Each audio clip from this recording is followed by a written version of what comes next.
भगवद्गीता अष्टमोऽध्याय 10, 11, 12 प्रयाणकाले मनसाचलेन भक्त्या युक्तो योगबलेन चैव भ्रुवोर्मध्ये प्राणमावेश्य सम्यक् सतं परं पुरुषमुपैति दिव्यम्। प्रयाणकाले मनसाचलेन भक्त्या युक्तो योगबलेन चैव भ्रुवोर्मध्ये प्राणमावेश्य सम्यक् सतं परं पुरुषमुपैति दिव्यम्। यदक्षरं वेदविदो वदन्ति विशन्ति यद्यतयो वीतरागाः गाः यदिच्छन्तो ब्रह्मचर्यं चरन्ति तत्ते पदं संग्रहेण प्रवक्ष्ये। यदक्षरं वेदविदो वदन्ति विशन्ति यद्यतयो वीतरागाः यदिच्छन्तो ब्रह्मचर्यं चरन्ति तत्ते पदं संग्रहेण प्रवक्ष्ये।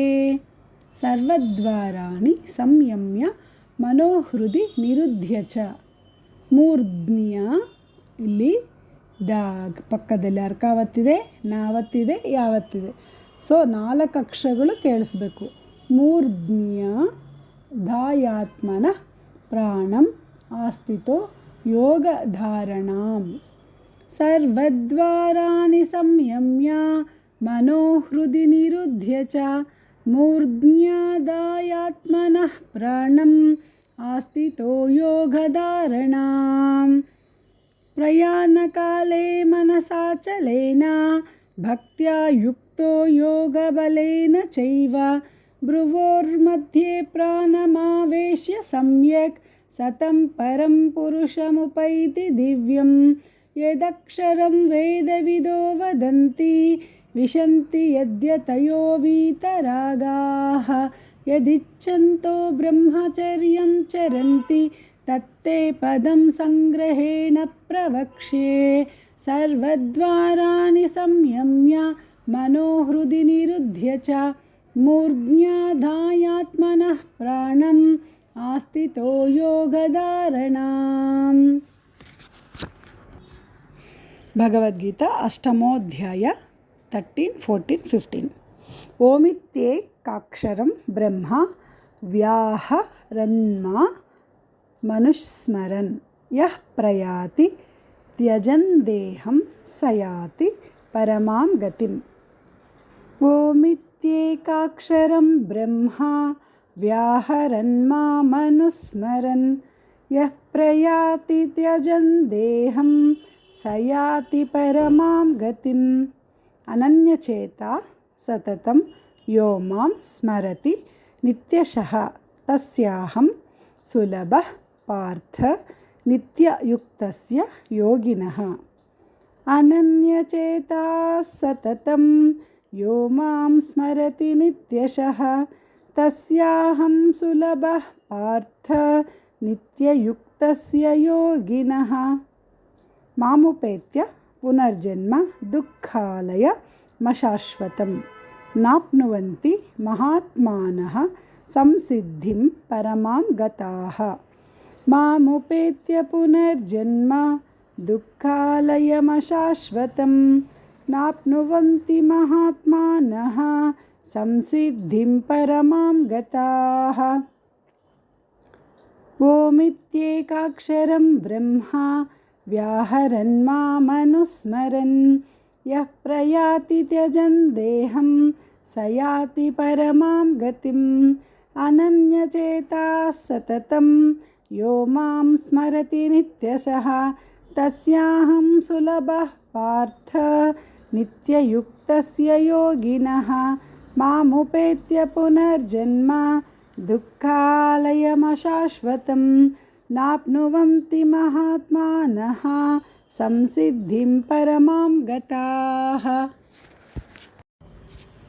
ಭಗವದ್ಗೀತಾ ಅಷ್ಟಮೋಧ್ಯಾಯ 16, 17, 18 ಆ ಬ್ರಹ್ಮ ಇಲ್ಲಿ ಆ ಅಂತಾನೆ ಅನ್ರಿ, ಅಲ್ಲೆಲ್ಲ ಅಧಿಭೂತ ಅನ್ರಿ ಅಂದರೆ ಆದಿಭೂತ ಅಂದಿರ, ಇಲ್ಲಿ ಮಾತ್ರ ಆ ಅಂತಲೇ ಇದೆ.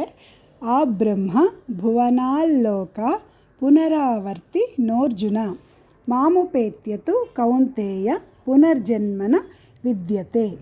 ಆ ಬ್ರಹ್ಮಭುವನಾಲ್ಲೋಕಾ ಪುನರಾವರ್ತಿನೋರ್ಜುನ ಮಾಮುಪೇತ್ಯ ತು ಕೌಂತೇಯ ಪುನರ್ಜನ್ಮನ ವಿದ್ಯತೆ. ಸಹಸ್ರಯುಗ ಪರ್ಯಂತಂ ಅಹರ್ ಯದ್ ಬ್ರಹ್ಮಣೋ ಅಹರ್ಯದ್ ಬ್ರಹ್ಮಣೋ ವಿದುಃ ರಾತ್ರಿಂ ಯುಗ ಸಹಸ್ರಾಂತಾಂ ತೇಹೋರಾತ್ರ ವಿದೋ ಜನಾಃ. ದೀರ್ಘಗಳು ಕರೆಕ್ಟಾಗಿ ಹೇಳಿ. ಸಹಸ್ರಯುಗ ಪರ್ಯಂತಂ ಅಹರ್ಯದ್ ಬ್ರಹ್ಮಣೋ ವಿದುಃ ರಾತ್ರಿಂ ಯುಗ ಸಹಸ್ರಾಂತಾಂ ತೇಹೋರಾತ್ರ ವಿದೋ ಜನಾಃ. ಅವ್ಯಕ್ತ ದ್ವಕ್ತಯಃ ಸರ್ವ ದಾಗೆ ವಾವತ್ತು ಯಾವತ್ತು ದ್ವಕ್ತಯಃ ಸರ್ವ ಪ್ರಭವಂತ್ಯ ಹರಾಗಮೆ ರಾತ್ರಿಯಾಗಮೆ ತಾಗೆ ರಾವತ್ತು ಯಾವತ್ತು. ಅಂದರೆ ಯಾಕೆ ಹೇಳ್ತೀನಿ ಅಂದರೆ 3 ಕೇಳಿಸ್ಬೇಕು. ಕೆಲವರು ರಾತ್ರ ಅಂತೀರ, ಇನ್ನು ಕೆಲವರು ರಾತ್ಯ ಅಂತೀರ, ಒಬ್ಬೊಬ್ಬರು ಒಂದೊಂದು ಅಕ್ಷರ ಎಗರ್ಸಿರ್ತೀರ ಅಲ್ವಾ. ಎಲ್ಲರಿಗೂ ಪಾಯಿಂಟ್ ಔಟ್ ಮಾಡೋಕ್ಕಾಗಲ್ಲ, ಕೆಲವ್ರಿಗೆ ಅಲ್ಲಿಗೂ ಹೇಳ್ತಾ ಇರ್ತೀನಿ ಟ್ಯಾಗ್ ಮಾಡಿ. ಅದಕ್ಕೆ ನಾನು ಒತ್ತಕ್ಷರ ಸಂಯುಕ್ತಾಕ್ಷರಗಳು ಬಂದಾಗ ಸ್ವಲ್ಪ ಹೇಳ್ತಾ ಇರ್ತೀನಿ, ಅಲ್ಲಿ ಕರೆಕ್ಟಾಗಿ ನೆನಪಿಟ್ಕೊಂಡು ಹೇಳಬೇಕು. 3 ಅಕ್ಷರಗಳು ನಮಗೆ ಕೇಳಿಸ್ಬೇಕು. ರಾತ್ರಿಯಾಗಮೆ ಪ್ರಲೀಯಂತೆ ತತ್ರೈ ವಾ ವ್ಯಕ್ತ ಸಂಜ್ಞಕೆ ಅವ್ಯಕ್ತಾದ್ವ್ಯಕ್ತಯಃ ಸರ್ವಾ ಪ್ರಭವಂತ್ಯ ಹರಾಗಮೆ ರಾತ್ರ್ಯಾಗಮೆ ಪ್ರಲೀಯಂತೆ ತತ್ರೈವಾ ವ್ಯಕ್ತ ಸಂಜ್ಞಕೆ. ಆ ಬ್ರಹ್ಮಭುವನಾಲ್ಲೋಕಾಃ ಪುನರಾವರ್ತಿನೋರ್ಜುನ ಮಾಮುಪೇತ್ಯ ತು ಕೌಂತೇಯ ಪುನರ್ಜನ್ಮನ ವಿದ್ಯತೆ.